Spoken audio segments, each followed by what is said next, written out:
Olá mais uma vez, como vão vocês? Uma satisfação muito grande estar aqui com vocês nesse novo encontro nosso de filosofia, professor Alisson Brandão. Vamos dar início aqui à aula da semana 2 do nosso PET 3 de filosofia do terceiro ano do ensino médio. Então, de imediato, vou abrir aqui uma guia do nosso PET. Eu, na aula de hoje, eu quero trabalhar com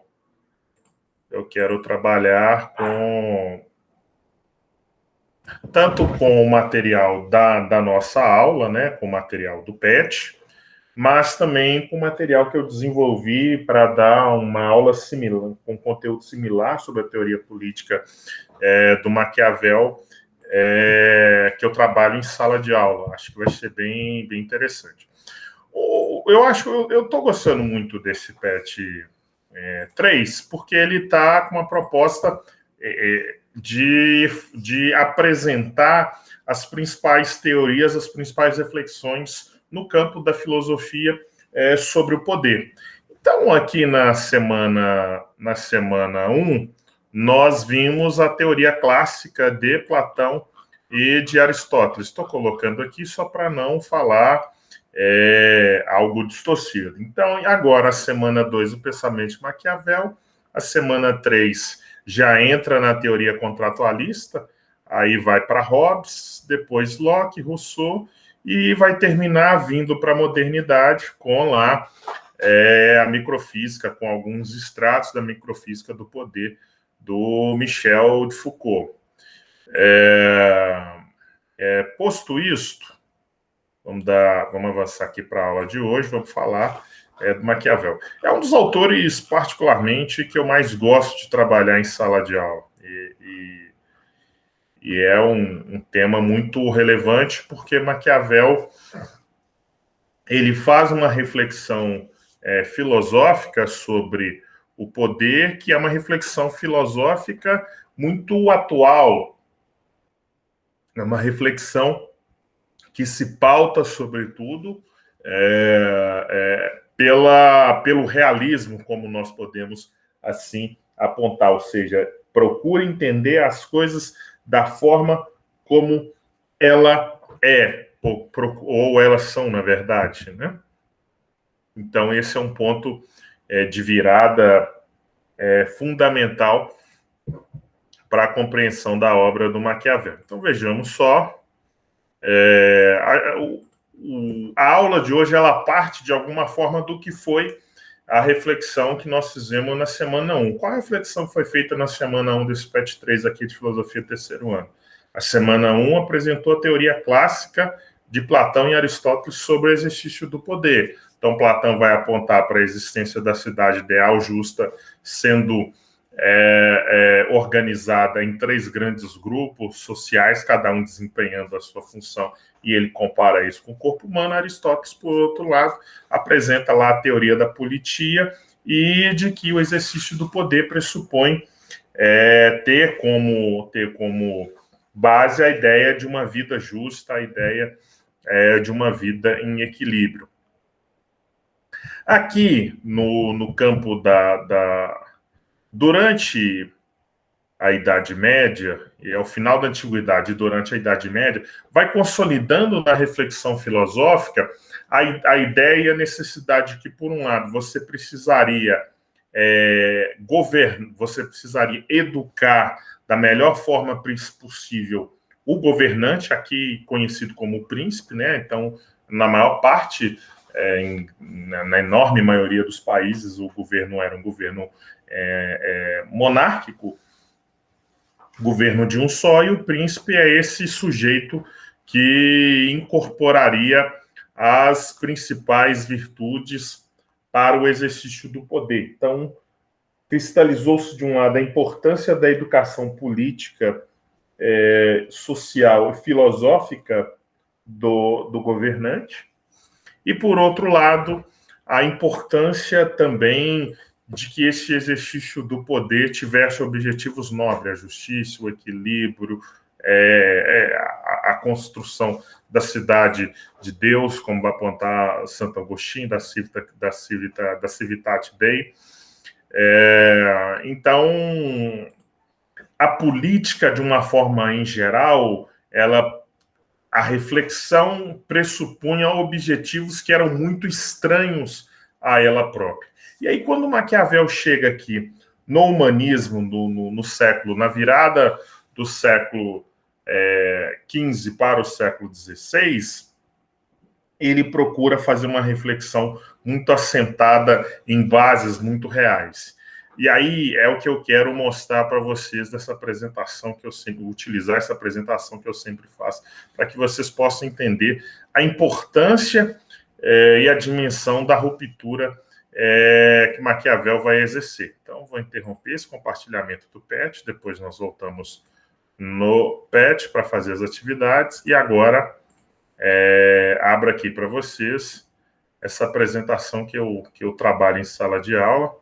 Aí é uma representação clássica da figura do Maquiavel, né? Como ele né, historicamente, ao que tudo indica, seria a figura dele. Ele escreve duas grandes obras que são memoráveis: A Primeira Década de Tito Livro e O Príncipe, a obra mais famosa de Maquiavel. Aqui eu quero apresentar para vocês, sobretudo, essa reflexão em relação ao príncipe. Então, deixa eu colocar aqui. Vamos avançar. O que eu quero destacar para vocês aqui? Acho que nós podemos destacar, para entender aqui a posição de Maquiavel, é importante entender de que forma e por onde vai se dar a ruptura que Maquiavel vai exercer aqui nesse contexto da antiguidade. Então, primeiro, do lado esquerdo aqui do nosso vídeo estão as reflexões políticas e filosóficas antes de Maquiavel. Do lado direito, eu estou aumentando aqui para que possa ficar maximamente visível para vocês. Do lado direito estará um pressuposto de Maquiavel. Nós podemos sintetizar a revolução política de Maquiavel, comparado com a tradição, em 4 grandes elementos.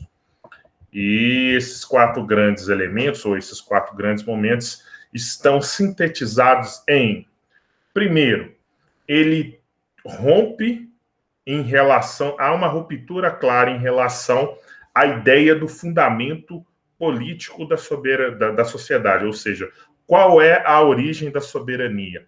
Sendo mais claro para vocês, qual é a origem do poder? Se nós pegarmos a Constituição Brasileira de 1988, a Constituição Americana lá do século XVIII, a última Constituição Francesa, mesmo a Constituição promulgada lá no período da Revolução Francesa e assim sucessivamente, as constituições democráticas do mundo de uma forma em geral, nós percebemos que haverá um trecho logo no início da Constituição, no seu preâmbulo, em que vai dizer que a origem legítima do poder é o povo. Todo poder emana do povo, que por ele é exercido por seus representantes. É o caso da Constituição Brasileira de 1988. Muito similar ao que acontece nos Estados Unidos, na França, na Itália. Por que eu estou destacando e marcando esse ponto? Porque na antiguidade não era assim. Qual que é o grande ponto de ruptura aqui? É que Maquiavel aponta para a origem do poder dentro da própria comunidade humana. A antiguidade, sobretudo a Idade Média, consolidou a ideia de que a soberania, ou seja, o poder, vem de Deus. E aí Deus faria alguma escolha de um indivíduo que um príncipe X com máximas características, com as melhores características, supostamente, para governar a sociedade. Então, o que Maquiavel está apontando? Não existe fundamento anterior e exterior à sociedade, ou seja, não antecede no tempo e nem está fora da sociedade. Todas as sociedades, esse é o ponto fantástico, todas as sociedades estão divididas entre o desejo dos grandes de oprimir e comandar e o desejo do povo de não ser oprimido. Das lutas e das brigas internas no interior da sociedade nasce o poder político. Seu papel é dar unidade e identidade ao corpo social em meio à diversidade. Mas, claro, é impossível esse ponto. O segundo grande momento de ruptura da filosofia de Maquiavel tem a ver com a ideia da finalidade do poder político. Eu disse que lá em Platão a finalidade do poder político é a justiça. A finalidade do poder político em Aristóteles também tinha lá as suas...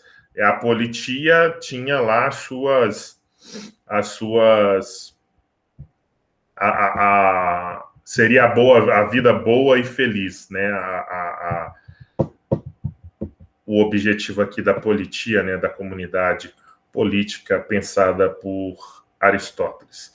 Mas aqui, em Maquiavel, o grande aspecto aqui da ruptura é o quê? Enquanto Platão defendia que o objetivo das sociedades políticas seria a justiça, Aristóteles a vida boa e justa, ou seja, a felicidade. A igreja vai dizer que ter sociedades justas, unidas, sem divisões sociais, para preparar o caminho para o reino do céu. Maquiavel vai romper com o quê? Vai rejeitar essa ideia de que as sociedades, de que as comunidades políticas estão unidas, vivem em justiça e não haja divisão, porque toda a sociedade é fruto da divisão entre os grandes que querem oprimir e o povo que não quer ser oprimido, e o povo que precisa sobreviver. Então, essa imagem de sociedades justas, unidas, indivisíveis, sem divisões, não existe, nem nunca existiu e nem existirá em lugar nenhum do mundo.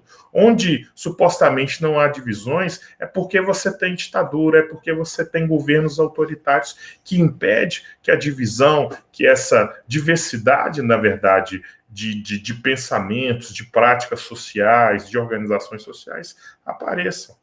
Eu acho que esse é o ponto aqui que nos deixa muito impactado com a forma como Maquiavel pensou isso aqui no século XVI. A finalidade, e aí ele vai apontar, a finalidade da política não é a justiça e o bem comum, mas sim, como sabem os políticos, a tomada do poder. Ou seja, a finalidade da política é a tomada do poder. E os políticos sabem disso. No fundo, também o povo sabe disso. Mas aquele que quer governar e governar bem, priorizando interesse público, ele se alia ao povo e coloca o interesse público em primeiro lugar. Uma outra lição fundamental aqui do pensamento de Maquiavel. A terceira lição, ou o terceiro ponto de ruptura, vem também como consequência do que nós estamos dizendo aqui, é a ideia de que a boa comunidade ela tem como lastro um sujeito, um governante virtuoso, um príncipe virtuoso. E Maquiavel vai dizer que não existe isso. O bom governante não é o príncipe virtuoso que encarna supostamente virtudes principescas, e essas virtudes principescas sendo elas identificadas com virtudes religiosas, virtudes morais. O que Maquiavel aponta é que, na nossa vida privada, ser bom, ser generoso, ser legal é importante. Mas, na vida pública, a ética do governante, ela, por vezes, difere ou entra em contradição com com aquilo que são virtudes pessoais. E não há nada de errado aqui, gente. O governante, o que nós esperamos de um governante? Nós esperamos que o governante seja sério, ético, público e tenha o interesse público em primeiro lugar. Do ponto de vista pessoal, o que a família espera de um governante, mas que tem lá, é pai, é mãe, enfim, lidera uma família? Ela espera que a família esteja em primeiro lugar para ele. E ali, como pai, como mãe, chefe de família, enfim, eles precisam dar exemplo para o seu companheiro, para seus filhos, filhas. Então, tem uma lógica diferente, a lógica da família e a lógica do exercício do poder. A lógica da família, ela pressupõe virtudes como a generosidade, o amor, o desprendimento. A lógica do poder, ela pressupõe outras qualidades, demonstração de força, não no sentido de ser autoritário, mas no sentido de ter capacidade de defender e de fazer valer a lei para todos, especialmente no que tange à punição e à observação da lei pelos grandes. Esse é um ponto muito relevante. E, por fim, o quarto elemento aqui de ruptura da teoria política de Maquiavel tem a ver com os regimes políticos. Na antiguidade, quem fez esse trabalho muito bem feito, diga-se de passagem, foi Aristóteles. Aristóteles catalogou, na prática, a existência de vários governos, ele fala mais de 20 formas, né, de exercício de governos, mas é possível que a gente, essas dezenas de experiências políticas que ele cataloga, é possível a gente agrupá-las em 3. E aí ele vai dividir o exercício do poder em justo legítimo e injusto e legítimo, ou seja, faz uma consideração meramente moral. Então, o que Aristóteles dizia lá na antiguidade? Olha, o governo, os regimes políticos podem ser classificados segundo o número, ou seja, a monarquia é o governo de um só, a aristocracia de uma minoria, né, de um grupo, de uma elite, e a democracia, em tese, de todos. Essas formas puras, a monarquia, a aristocracia e a democracia, elas são justas. Mas quando os governos, quando o seu exercício se corrompe, se transforma, no caso da monarquia, no despotismo, né? Várias experiências de governos despóticos ao longo da modernidade, especialmente de monarcas despóticos, que são governantes que governam à margem da lei ou acima da lei. Oligárquicos, né? Vamos lembrar aqui do Brasil, no início do século XX, a dita República do Café com Leite, esse acordo entre paulistas e mineiros mandando nos destinos nacionais, e a democracia seria uma degeneração, viraria uma demagogia. O que é que Maquiavel faz? Ele rejeita essa classificação dos regimes políticos em justos, injustos, legítimos e ilegítimos. Para Maquiavel, qualquer regime político pode ser justo, pode ser legítimo. A monarquia, a aristocracia, a democracia. O que vale aqui é a capacidade do cumprimento da lei e que o interesse público esteja em primeiro lugar. Ou seja, quando a gente fala em capacidade de cumprimento da lei, sobretudo vale para os grandes, porque os grandes transgridem e sempre tentam achar formas para cumprir ou não cumprir a lei, ou cumprir pela metade, quando essa choca com os seus interesses, muitos deles pouco republicanos. Então, é isso, a grosso modo, aqui a teoria de Maquiavel. Agora a gente volta para a parte, para a gente fazer os exercícios lá no nosso pet. Vamos voltar aqui. Colocar aqui, página 193. Questão 1. Leia os textos a seguir. Deixa eu ver se eu preciso dar um upgrade aqui para vocês, de zoom. Dei aqui. Todos concordam que, texto 1, todos concordam que é muito louvável um príncipe respeitar a palavra e viver com integridade, sem astúcias nem embustes. Contudo, a experiência do nosso tempo mostra-nos que se tornaram grandes príncipes que não ligaram muita importância à fé dada e que souberam cativar pela manhã o espírito dos homens e, no fim, ultrapassar aqueles que se basearam na lealdade. Desses dois, ao separar completamente a lógica da ação política dos fundamentos da moral, ele diz que o Príncipe não é um livro moral, nem imoral, é apenas um livro técnico. Vamos avançar aqui. Deixa eu pegar mais um texto aqui.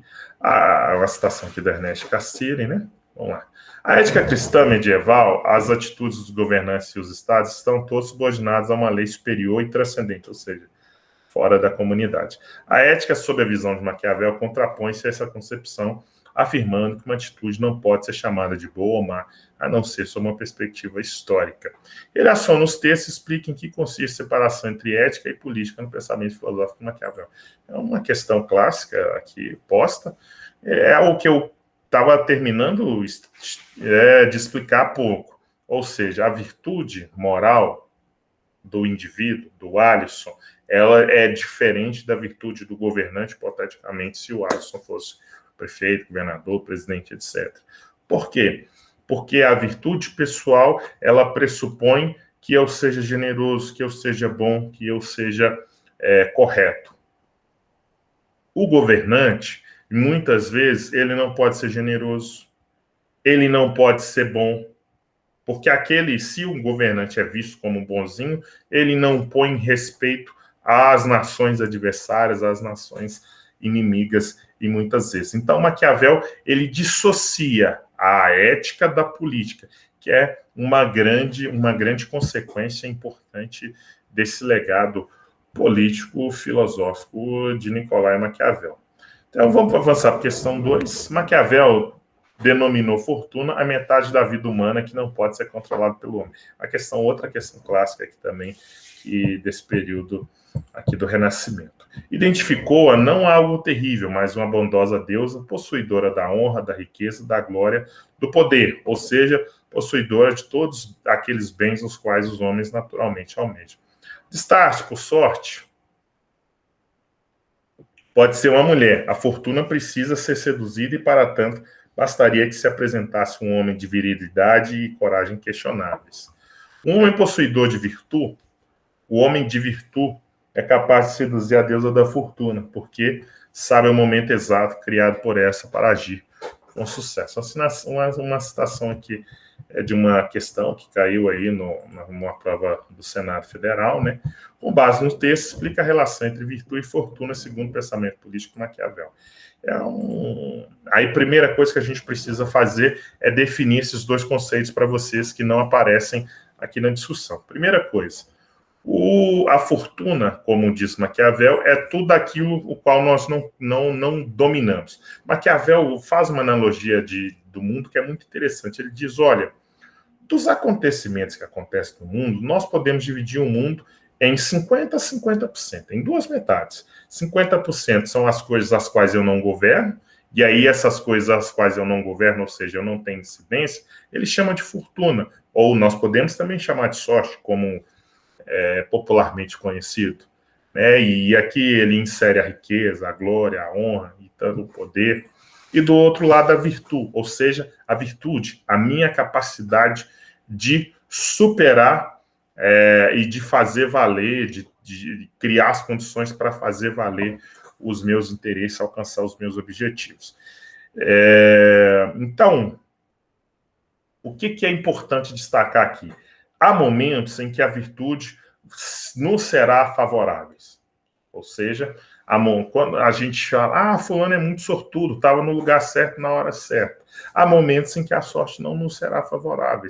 E aí a capacidade da virtude é fundamental. Então, assim, o que é importante? É importante que aquele que quer ser bem-sucedido se prepare, ou seja, estude, trabalhe bastante, exercite as virtudes, para que ele possa ter essa capacidade política, técnica, ou seja, esteja bem preparado para, no momento em que a oportunidade de fazer valer, alcançar os seus objetivos se ponha, ele possa aproveitá-la bem. Ou possa saber superar as adversidades quando a sorte, quando a fortuna não ajuda. Eu vou dar um exemplo muito característico, assim, muito...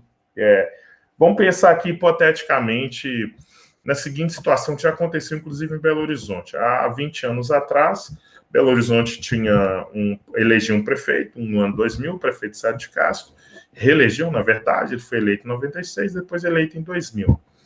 Em 2002, né, e o vice dele é o ex-governador Fernando Pimentel. Em 2002, o Sérgio de Castro se preparava para sair da prefeitura de Belo Horizonte e concorrer ao governo do estado, e ele sofreu um AVC, e esse AVC o levaria à morte 6 anos depois, em 2008.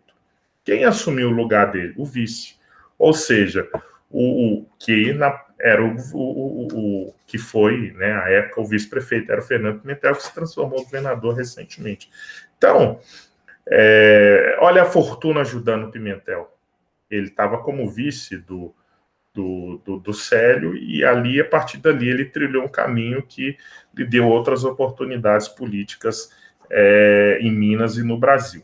Então, eu estou dando esse exemplo aqui, descontextualizado de qualquer, esvaziado de qualquer questão ideológica, para que vocês possam compreender. Isso já aconteceu nos Estados Unidos, por exemplo, em 63, quando o presidente Kennedy foi assassinado, quem assume é o seu vice, o Lyndon Johnson, e o Johnson termina o primeiro mandato do Kennedy por 1 ano e meio, mais ou menos, né, faltava para o final do mandato do John Kennedy, pouco mais de 1 ano, e ele é reeleito né, em 65, ao final de 64, e tem início um outro mandato, né? Então, esses contextos, principalmente quando você tem um vice e acontece alguma situação de impedimento com o titular, seja por morte, seja por doença, seja por impedimento político também, né? Isso também são elementos aqui diria Maquiavel, de ação da fortuna. Questão 3, vilão ou herói. O certo é que com o príncipe Maquiavel funda a ciência política e cria o emprego moderno do termo Estado, universalmente consagrado pela terminologia dos tempos modernos da idade contemporânea. Um livro clássico da ciência política brasileira, do professor Paulo Bonavides, para indicar o que os gregos tinham chamado de polis, os romanos de res pública, ou seja, coisa pública. E que um grande pensador político, o francês Jean Baudin, meio século depois de Maquiavel, chama de república. Norberto Bobbio, outro grande nome da ciência política e da filosofia contemporânea aqui no Ocidente. Aí vamos ver a questão. A novidade do estudo da política, consagrado pela teoria de Maquiavel em relação à concepção anterior, baseia-se na afirmação da crueldade humana e da necessidade da lei para bloquear as paixões? Não. Compreensão da natureza humana como recurso de manipulação política? Também não. Concepção da política como objeto humano separado da ética e da religião? É essa aqui, alternativa C. Não preciso nem ler o resto, mas eu vou ler para que vocês possam ver. Concepção paternalista do governo? Não. Impotência do povo perante o poder político? Também não. E, por fim, a questão 4, vejamos só. Não ignora a opinião antiga e muito difundida de que o que acontece no mundo é decidido por Deus e pelo acaso. Essa opinião é muito aceita em nossos dias, devido a grandes transformações onde que eu parei aqui, ocorridas e que ocorrem diariamente, as quais escapam à conjectura humana, ou seja, as quais escapam à ação humana. Não obstante, para não ignorar inteiramente o nosso livre-arbítrio, creio que se pode aceitar que a sorte decida metade dos nossos atos, mas o livre-arbítrio nos permite o controle sobre a outra metade. Aquela analogia que eu fiz há pouco, né, das 50% da sorte, 50% da nossa ação. Aí vejamos a questão. Em O Príncipe, Maquiavel refletiu sobre o exercício do poder em seu tempo. No trecho citado, o autor demonstra o vínculo entre o seu pensamento político e o humanismo renascentista ao valorizar a interferência divina nos acontecimentos definidores do seu tempo? Não, isso aqui seria um pensador medieval. Rejeitar a intervenção do acaso no processo político? Também não, ele diz que é 50-50. Afirmar a confiança na razão autônoma com fundamentação humana? Talvez a ser. Romper com a tradição que valorizava o passado como fonte de aprendizado e redefinir a ação política com base na unidade entre fé e razão. Claro que não. Romper com a tradição que valorizava o passado como fonte de aprendizado, afirmar a da razão autônoma como fundamentação humana. Eu marco a C, apesar de que a D também, de alguma forma, também tem lá o seu contexto, a sua verdade, vamos dizer assim, tá? De alguma forma correta. É isso então, meus nobres, gostei muito, espero que vocês também tenham gostado da nossa aula e até a próxima semana. Forte abraço, até lá.